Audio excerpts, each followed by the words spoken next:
د افغانستان وسلوال پوځ لوی درسیز د توپچي ریاست د بي ام 21 شاهل مینا مسلکي کورس په فراغت غونډه کې ګډون وکړ. په یو بل خبر کې اورئ چې افغانستان ته د پاکستان صادرات 4 سلنه زیات شوي دي خو واردات یې کم شوي دي. په انګلستان کې د بېساري تاوتریخوالي او ناقراریو اونۍ روانه ده. او وروستۍ خبره ده چې اسلامي امارت وایي چې له ایران یې غوښتي چې په اعدام محکوم افغانان ورته وسپاري. سلام ستړي مشئ پام وکړئ د یاران ټي وي یوټیوب چینل څخه تازه او مهمو خبرونو ته. د افغانستان وسلوال پوځ لوی درسیز د توپچي ریاست د بي ام 21 شاهل مینا مسلکي کورس په فراغت غونډه کې ګډون وکړ. د افغانستان ملي دفاع وزارت ستر درسیز توپچي ریاست د بي ام 21 شاهل مینا د ظرفیت لوړولو له مسلکي کورس څخه د سیمه ییزو قطاعاتو جزتمونو 80 تنه ځوانو منصوبینو په فراغت غونډه کې د وسلوال پوځ لوی درسیز کاري محمد فصیح الدین فطرت او لومړي مراسیال حاجي مالی خان صدیق ګډون وکړ. د افغانستان وسلوال پوځ لوی درسیز کاري محمد فصیح الدین فطرت په خپلو خبرو کې د مبارکۍ ترڅنګ وویل کله چې تاسو پوره پوځي آمادګي ولرئ ستاسو دښمن ویریږي او خپله به شکست خوري او هیڅکله به اشغال ته زړه ښه نه کړي. نوموړي زیاته کړه چې موږ ټول افغانان سره ورونه یو، په خوشحالۍ خوشحال او په غم یې غمجن یو. که غواړئ ترقي وکړئ زحمت وباسئ، پر ځان تکلیف راولئ او هدف ته ځان ورسوئ.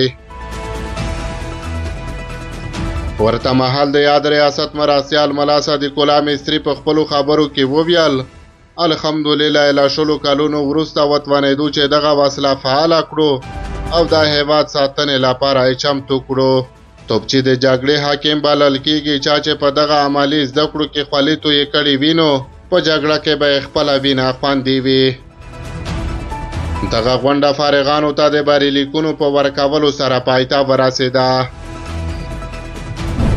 وروستۍ خبره ده چې افغانستان ته د پاکستان صادرات 4 سلنه زیات شوي دي خو واردات یې کم شوي دي.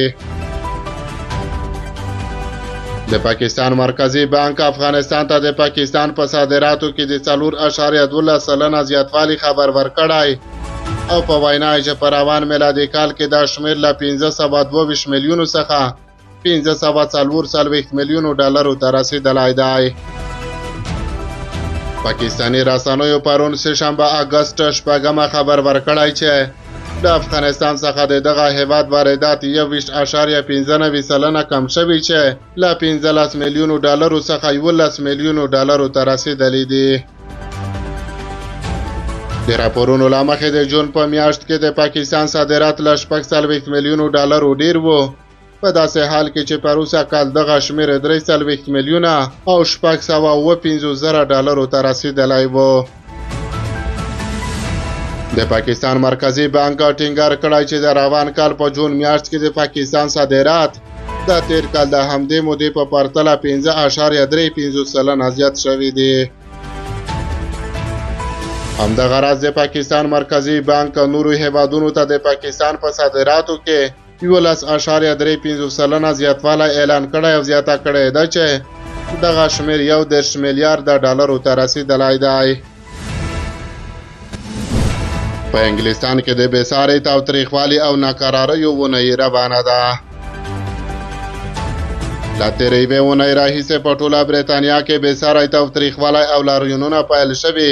ګارډین ورځپاڼې دا لاریونونه د 2011 کال له هغو لاریونونو سره ورته بللي چې د برېټانیا په تاریخ کې د بېسارو ګډوډیو د اونۍ په نوم ثبت شوي دي.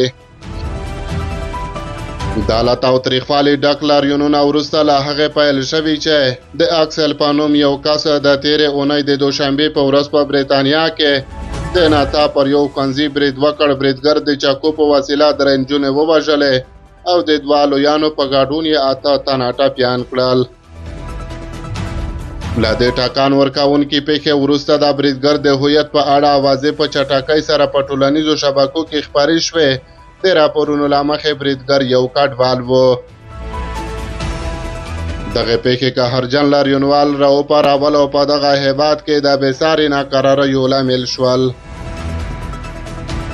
بلخوا د برېټانیا لومړي وزیر قهرجن لاریونوال بې مغزي اقلید بللې او چارواکو ته امر شوی چې له ناقراریو سره د مقابلې لپاره د زندان ظرفیت لوړ کړي او ویل کېږي چې تر دې دمه شاوخوا 400 لاریونوال نیول شوي دي.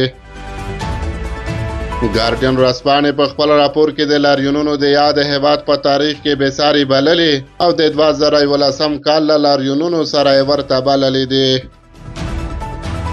د 2011 کال لاریونونه 4 ورځې دوام وکړ چې مرکز یې په لندن کې و او د برېټانیا په وروستي تاریخ کې دا تر ټولو بد مدني ناقرارۍ په توګه ثبت شول. د 2024 کال تاوتریخوالی بیا له ساوت پورټ ساحلي ښارګوټي پیل او دا مهال د انګلستان ډیرو ښارونو ته غځېدلی دی. وروستۍ خبره ده چې د افغانستان اسلامي امارت وایي چې له ایرانه یې غوښتي چې په اعدام محکوم افغانان ورته وسپاري. د افغانستان اسلامي امارت د بیان مرستیال حمدالله فطرت وایي لازمه ده چې دغه بندیان د افغانستان عدلي او قضایي ارګانونو سره په همغږۍ دې هیواد ته ولېږدول شي او د افغانستان د قوانینو له مخې ورسره چلند وشي. څو ورځې وړاندې د ایران د بشري حقوقو سازمان چې دفتر یې په ناروې کې دی په خپل یو تازه راپورټ کې ویلي و چې ایران د روان میلادي کال په 7 میاشتو کې 300 کسان اعدام کړي چې 60 تنه یې افغانان دي. په دغه اعدام شویو کسانو کې ډیری کسان د مخدره توکو، قتلونو او نورو جرمونو په تور اعدام شوي دي.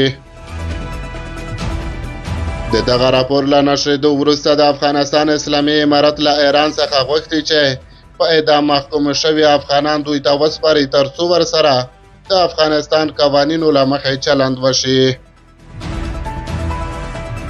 د افغانستان اسلامي امارت د بیان مرستیال حمدالله فطرت وایي په دې اړه زموږ غوښتنه دا ده چې له افغاني بندیانو سره احتیاط وشي او د افغانستان د عدلي او قضایي ارګانونو سره په ګډه همغږۍ دغه بندیان هم افغانستان ته را انتقال شي تر څو دلته د افغانستان د قوانینو له مخې هغوی خپله سزا وویني. ښاغلی فطرت زیاتوي چې له ایران سره د افغانستان د هوکړې له مخې تر اوسه ایران دوی ته شاوخوا 4,000 افغان زندانیان سپارلي او په وینا یې د نورو د لیږد لپاره هلې ځلې روانې دي. په ایران کې د افغان بندیانو دقیقه شمیره هم معلومه نه ده، خو د ایران یو قضایي چارواکي تېره میاشت ویلي و چې په دغه هیواد کې بهرني زندانیانو کې 95 سلنه یې افغانان دي. دوی تر ډیره په ناقانونه ډول هغه هیواد ته د ابوښتو، مخدره موادو قاچاق او جنایي جرمونو باندې تورن دي او ځینې پکې په اعدام محکوم دي. د نړیوالې ټولنې او د بشري حقوقو سازمانونو له خوا له بندیانو سره د ایراني حکومت پر چلند او اعدامونو واره واره نیوکې شوي دي. د بخښنې نړیوال سازمان په خپل یو تازه راپورټ کې ویلي و چې په ایران کې د بندیانو اعدامولو کې زیاتوالی راغلی او په 2023 میلادي کال کې د نړۍ د ټولو اعدامونو له ډلې 15 سلنه یې یوازې په ایران کې ترسره شوي دي.